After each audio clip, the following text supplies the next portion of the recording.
Hi hello to everyone. Welcome to law of nation. Subscribe to our channel. பிடிச்சிருந்தா like பண்ணுங்கள். உங்களுக்கு ஏதாவது doubts இருந்தால் மெயிலில் இல்லைனா இன்ஸ்டாகிராமில் கிளாரிஃபை பண்ணிக்கோங்க. இன்ஸ்டா பேஜையும் ஃபாலோ பண்ணிவிடுங்க. இன்றைக்கி நம்ம என்ன பார்க்க போகிறோம்னு பார்த்தீங்கன்னா MC Mehta versus union of India ORS. அதாவது எம்சி மேத்தா வந்து கங்கா ரிவர் பொல்யூஷன் ஆனதை எதிர்த்து அவர் நடத்தின வழக்கை பற்றி தான் நம்ம இன்றைக்கி பார்க்க போகிறோம். Now we start our lesson. MC Mehta vs. Union of India. Case analysis. MC Mehta vs. Union of India in the Supreme Court of India. Name of the case: MC Mehta vs. Union of India and ORS. Date of the case: 22nd September 1987. Petitioner: MC Mehta. Respondent: Union of India and ORS. Sitting judges are E.S. Venkatramaya and K.N. Singh JJ. About MC Mehta. Mahesh Chandra Mehta is the public interest attorney of India. He single-handedly won nucleus landmark judgment from India's Supreme Court since 1984, including introducing lead-free gasoline to India and reducing the industrial pollution, foiling the Ganga and eroding the Taj Mahal. He was awarded the Goldman Environmental Prize in 1996 for his continuous fight in India courts against pollution causing industries. The government of India awarded him the Civilization Honor of the Padma Shri in 2016. MC Mehta யாருன்னு பார்த்தீங்கன்னா அவரோட full name என்னன்னு பார்த்தீங்கன்னா மகேஷ் சந்திர மேத்தா. அவர் வந்து பப்ளிக்காண்டி நிறையா பண்ணியிருக்காரு. அதாவது pollution control பண்ணுறதுக்காண்டி அவர் நிறையா ஃபைட் பண்ணிருக்காரு. அவர் பார்த்திங்கன்னா பத்மஸ்ரீ அவார்ட் இன் 2016 அவர் வின் பண்ணியிருக்காரு. Involving section, articles and acts. The Water Prevention and Control of Pollution Act. The Water Prevention and Control of Pollution Act was enacted in 1974 to provide for the prevention and control of water pollution and for the maintaining or restoring of all sources of water in the country. The act was amended in 1988. இந்த water prevention and control of pollution act, அதாவது இந்த act என்னன்னு பார்த்தீங்கன்னா வாட்டரை pollute பண்ணாமல் நம்ம control பண்ணுறது, அதாவது வாட்டர் வேஸ்ட் பண்ணாமல் இருக்கிறதுக்கு கவர்மெண்ட் கொண்டு வந்த ஆக்ட். இது எப்போ கொண்டு வந்தாங்கன்னு பார்த்தீங்கன்னா 1974 கொண்டு வந்தாங்க. இதில் சேஞ்சஸ் எப்போ பண்ணாங்கன்னு பார்த்தீங்கன்னா 1988. அதாவது அந்த லாவை டெவலப் பண்ணுறது 1988 டெவலப் பண்ணாங்க. Article 51A. The fundamental duties given in the Article 51A of the Indian Constitution clearly mention the duties of the citizen to protect the environment. According to the article, it is the duties of every citizen to protect and preserve the natural environment. The nature environmental includes forest, rivers, lakes and wild. அதாவது article 51 என்ன சொல்கிறாங்கன்னு பார்த்தீங்கன்னா ஒரு சிட்டிசனுக்கும் பார்த்தீங்கன்னா நம்ம என்விரான்மெண்ட்டில் பாதுகாக்கணும். அவங்க protect பண்ணணும். நம்ம என்விரான்மெண்ட்டில் டெவலப் பண்ணுறதுக்கு ஒரு சிட்டிசனுக்கும் ரைட்ஸ் இருக்குது, அதாவது கடமை இருக்குது அப்படின்னு சொல்ல வராங்க இந்த ஆர்டிக்கலில். அதாவது என்விரான்மெண்டல்னால் அவங்க எதை சொல்கிறாங்கன்னா காடுகள், ஏரிகள், மலைகள் மற்றும் விலங்குகள். Article 48A. The state shall endeavour to protect and improve the environmental and to safeguard the forest and wildlife of the country. அதாவது ஆர்டிகல் 48 என்ன சொல்ல வராங்கன்னா ஒரு ஸ்டேட்டும் அவங்க என்விரான்மெண்ட்டை ப்ரொடெக்ட் பண்ணி இம்ப்ரூவ் பண்ணுறது அவங்களோட ஒரு ஸ்டேட்டோட கடமை.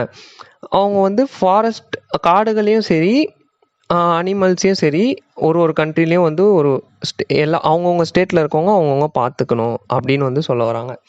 The Environmental Protection Act 1986. The Environmental Protection Act 1986 authorized the central government to protect and improve environmental quality, control and reduce pollution from all sources and prohibited or restrict the settings and or operation of any industrial facilities on environmental grounds.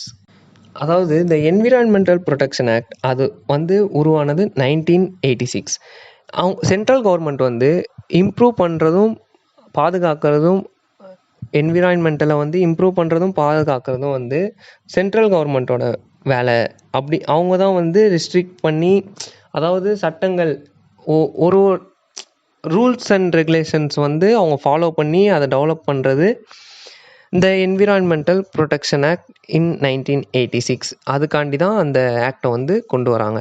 Section 268 in the Indian Penal Code. 268 Public nuisance. A common nuisance is not executed on the ground that is cause some conveyance or advantages. இது section 268 என்ன சொல்ல வராங்கன்னா, அதாவது public nuisance, நம்ம வந்து public அகெயின்ஸ்டாக என்ன பண்ணாலும் அது தப்பு தான். இப்போ வந்து ரிவரை வந்து பொல்யூட் பண்ணுறது தப்பு தான். ரிவர் வந்து பப்ளிக்கை தான், ரிவர் பொல்யூட் ஆகிறனால பப்ளிக் தான் பாதிக்கும். ஸோ இந்த செக்ஷன் 268 வந்து அதுக்கு வந்து அப்ளிகபிள் ஆகும் அப்படின்னு வந்து சொல்ல வராங்க. Abstract. Man's development is often seen to happen at the cost of the environment, from improper disposal of non-biodegradable item to large industrial discharge. Everything takes a toll on the environmental without which human life cannot thrive. The Ganga, which is regarded as the most scared river in India, has now become a recipient of huge amount of domestic and industrial waste. The case revolves around the discharge of the harmful industries effluents in the river.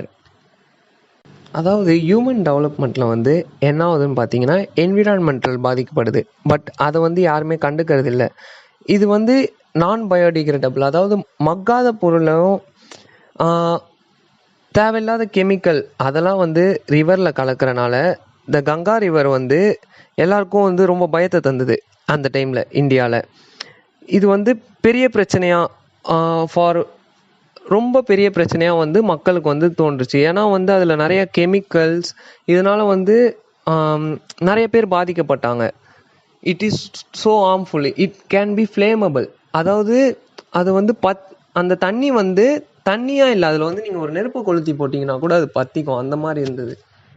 Introduction. Emanating from the Himalayas, the Ganga flows south and then eastern Ghats and drain itself into the Bay of Bengal. The length of the river is 2,525 kilometers and has been the lifeline of many civilizations of India. Kanpur, with its population of 2.9 million people, become one of the biggest cities located on the bank of river Ganga and discharge a huge amount of waste into the river.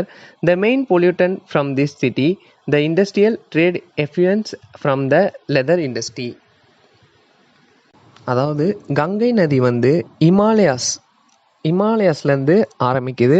அது வந்து பார்த்திங்கன்னா 2525 kilometre length. இது வந்து கரெக்டாக கான்பூர் சிட்டிக்கிட்ட வந்து, கான்பூரில் தான் வந்து நிறையா இண்டஸ்ட்ரீஸ் அங்கே தான் நிறையா இருக்குது. அங்கே வந்து கான்பூரில் வந்து பார்த்திங்கன்னா கிட்டத்தட்ட 29 லட்சம் பேர் வாழ்கிறாங்க. இது வந்து இது பாதிக்கிறனால, இந்த ரிவர் பாதிக்கிறனால அந்த 29 லட்சம் பேர் மக்களும் பாதித்தாங்க. இதுதான் வந்து இங்கே அது வந்து இண்டஸ்ட்ரியிலேருந்து வர வேஸ்ட், லெதர் இண்டஸ்ட்ரியிலேருந்து வந்து நிறையா வேஸ்ட் வந்தனால அந்த ரிவர் வந்து ரொம்ப பாதிக்கப்பட்டது. Background of the cases. For more than a century, Kanpur has been a major center of the India tannery industry and is one of the 3 important industries next to the paper and textiles.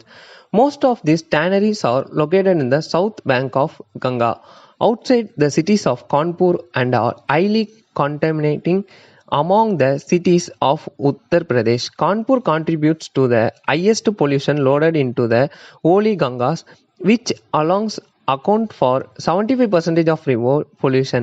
Tannery efficient is distinguished by its strong color, high levels of biochemical oxygen, demands BOD, high pH and large amount of dissolved solid wastes. அதாவது கான்பூர் தான் வந்து பார்த்தீங்கன்னா சாயத்தோட சாய தொழிற்சாலைக்கு வந்து முக்கியமான ஒரு இடம். அது வந்து எங்கே கரெக்டாக வந்து சவுத் ஆஃப் கங்காவில் தான் வந்து அது லொக்கேட் ஆகிருக்கு. இது வந்து அந்த ரிவரை வந்து 75% பாதிக்குது. எப்படின்னா bio chemical oxygen demand and IBH, இது ரெண்டுமே வந்து ரொம்ப மோசமான கெமிக்கல். இது வந்து கலக்கிறனால தண்ணி வந்து ரொம்ப மாசுபடுது. அண்ட் டிசால்வபிள் சாலிட் வேஸ்டஸ், அதாவது கரைக்க முடியாத சாலிட் வேஸ்டஸ். இப்போ பிளாஸ்டிக்லாம் போட்டிங்கன்னா கரைக்க முடியாது, அந்த மாதிரி வேஸ்டஸை வந்து கலக்கிறனால இதுதான் வந்து இதோட பிரச்சனை. இந்த கேஸோட பேக்ரவுண்ட் வந்து அதுதான். Fact of the case. The court ruling commenced in 1985 in the holy city of Haridwar, located along the bank of the stream Ganga, when a matchstick flung by a smoker resulted in the river bursting into flames for over 30 hours. The fire was discovered to be consequence of the presence of harmful inflammable compound layer over the water. The court has believed the issue to be one of the prime signature. However, the immense size of the case, the stretch of the river was found to be troublesome. அதாவது ஆக்சுவலாக இந்த case எப்படி வந்து ஆரம்பிச்சதுன்னா 1985 வந்து அரிடவார்ட் அப்படின்ற ஒரு இடத்துல வந்து ஒருத்தர் வந்து சிகரெட் பிடிக்கலாம் அப்படின்னு சொல்லிட்டு தீக்குச்சியை கொளுத்தி அந்த தண்ணியில் போடும்போது என்னாச்சுன்னு பார்த்தீங்கன்னா அந்த தண்ணி வந்து பற்றி எரிய ஆரம்பிச்சிச்சு. கிட்டத்தட்ட ஒரு 30 மணி நேரத்துக்கு அது எரிஞ்சிருக்கு. அப்போது வந்து அது வந்து இன்ஃப்ளேமபிள் லேயராக வந்து மாறிடுச்சு. அது வந்து தண்ணியாகவே இல்லை, அது வந்து ஒரு எரியக்கூடிய பொருளாக மாறிடுச்சு. அப்போ வந்து அது எவ்வளோ பாதிக்கப்பட்டிருக்கு அப்படின்றத வந்து பாருங்க அப்படின்னு சொல்லிட்டு இந்த கேஸில் வந்து சொல்கிறாங்க. அதுதான் இந்த fact of the case. Issued rise whether all the leather tanneries had at least up a primary treatment plant, whether the state government had paid attention to the worsening condition of the scared river and had intended prohibition into the matter, whether any steps, if at all, had been taken by the state, whether the smaller industries should be funded for setting up influent treatment plants. If yes, then what should be criteria to determine smaller industries? What all steps should the central government must take to regulate pollutant discharge into the river throughout its course? அதாவது வந்து பார்த்தீங்கன்னா ஒரு இண்டஸ்ட்ரியிலையும் வந்து முக்கியமாக வந்து 3 treatment plan இருக்கணும். Primary treatment plan, secondary treatment plan, territory treatment plan. At least அவங்க வந்து ஒரு இதுலேயும் வந்து பார்த்தீங்கன்னா ப்ரைமரி ட்ரீட்மெண்ட் பிளான்ட்டாவது வச்சுருக்கணும். அதாவது ட்ரீட்மெண்ட் பிளான்ட்னா என்னென்னு பார்த்தீங்கன்னா ஃபில்ட்ரு, அவங்க அனுப்புகிற வேஸ்ட்டை வந்து அவங்க ஃபில்ட்ரு பண்ணி அனுப்பணும். ப்ரைமரி ட்ரீட்மெண்ட் பிளான்ட் வந்து பார்த்தீங்கன்னா சாலிட் வேஸ்டஸ், அதாவது சாலிடை வந்து அவங்க ஃபஸ்ட்டு ஃபில்ட்ரு பண்ணி அனுப்பணும். செகண்டரி ட்ரீட்மெண்ட் வந்து என்னென்னு பார்த்தீங்கன்னா என்ன சொல்கிறது, அதாவது செகண்டரி ட்ரீட்மெண்ட் பிளான்ட்னா என்னென்னு பார்த்தீங்கன்னா அதில் இருக்க கெமிக்கல்ஸை வந்து ரிமூவ் பண்ணுறது தான் செகண்டரி ட்ரீட்மெண்ட் பிளான்ட்டோட வேலை. அண்ட் டெரிட்டரி ட்ரீட்மெண்ட் பிளான்ட்னா என்னென்னு பார்த்தீங்கன்னா அதில் இருக்க கேஸஸ், அதாவது ஹார்ம்ஃபுல் கேஸஸை வந்து ரிமூவ் பண்ணி அதை ஃபில்ட்ரு பண்ணி அதுக்கடுத்து ரிவரில் கலக்கிறது தான் வந்து டெரிட்டரி ட்ரீட்மெண்ட் பிளான்ட். ஆனால் வந்து பேசிக்காக வந்து ஒரு இண்டஸ்ட்ரிக்கு வந்து ப்ரைமரி ட்ரீட்மெண்ட் பிளான்ட்டாக இருக்கணும் அப்படின்றது தான் இவங்களோட இந்த கேஸில் வந்து இவங்களோட கான்செப்ட். அதை வந்து செக் பண்ணிங்களா அப்படின்றது ஃபஸ்ட்டு பாயிண்ட். நெக்ஸ்ட்டு வந்து கவர்மெண்ட் வந்து இந்த மாதிரி ரிவர் ஆகிறதுக்கு வந்து பயந்து அவங்க வந்து அதுக்கான வேலையை பார்க்குறாங்களா அப்படின்றது செகண்ட் கொஸ்டின். தேர்டு வந்து பார்த்தீங்கன்னா அவங்க அதுக்கான கவர்மெண்ட் வந்து எதனா ஸ்டெப்ஸ் எடுத்திருக்காங்களா அதை சேஞ்ச் பண்ணுறதுக்கு அப்படின்றது தேர்ட் கொஸ்டின். ஃபோர்த் கொஸ்டின் வந்து பார்த்தீங்கன்னா சின்ன இண்டஸ்ட்ரீஸில் கூட ட்ரீட்மெண்ட் பிளான்ட்டு ஃபஸ்ட்டு இருக்கா அப்படின்னு செக் பண்ணுங்க அப்படின்றது அவங்களோட ஃபோர்த்து கொஸ்டின். ஃபிஃப்த்து வந்து பார்த்தீங்கன்னா என்னென்ன ஸ்டெப்ஸ் வந்து கவர்மெண்ட் எடுத்திருக்காங்க, அதை வந்து இங்கே வந்து பொல்யூட் ஆகாமல் இருக்கிறதுக்கு என்னென்ன ஸ்டெப்ஸ் எடுத்திருக்காங்க அப்படின்றத வந்து அவங்க வந்து ஒரு கொஸ்டினாக வந்து ரைஸ் பண்ணுறாங்க. Judgment. Despite the provisions in the Water Act, the State Board did not take any vital step to examine and inspect the influent discharge into the Ganga. அதாவது என்ன சொல்ல வராங்கன்னா ஸ்டேட் போர்டு வந்து எந்த ஸ்டெப்புமே எடுக்கலை, அவங்க வந்து இன்ஸ்பெக்ட் பண்ணல, அவங்க போய் செக் பண்ணல அப்படின்றத ஃபஸ்ட்டு இதில் சொல்ல வராங்க.